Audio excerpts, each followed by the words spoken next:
ஸ்ரீமத் ராமாயணம் அயோத்தியா காண்டம் சர்க்கம் 19 ஸ்லோகம் 28.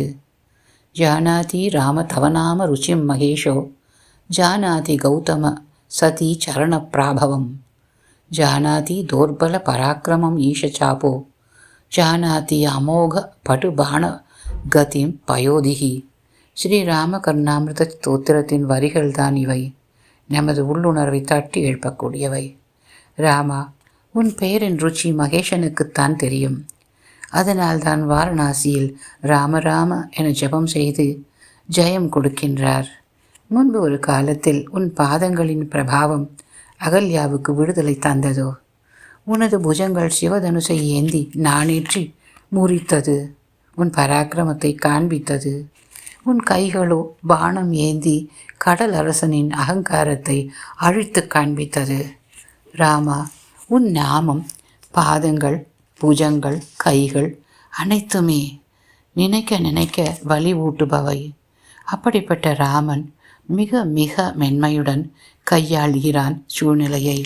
வந்தித்வா சரணௌ ராமோ விசஞ்ஞஸ்ய பிதுகு ததா. 28வது ஸ்லோகத்தின் முதல் வரி.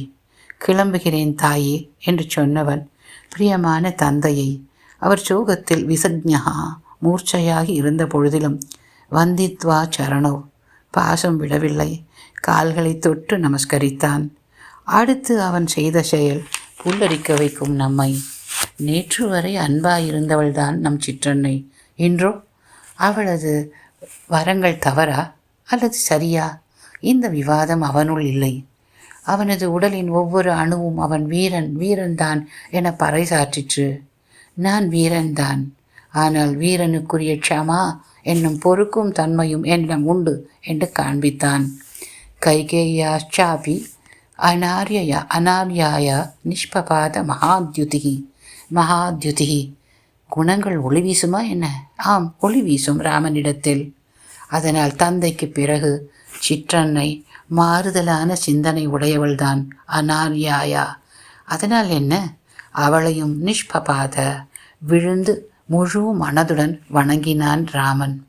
குருஜி பட்டம்மாவிற்கு நமஸ்காரம். குருஜி வேதாந்தத்திற்கு நமஸ்காரம். பிரியமுடன் சந்திரா.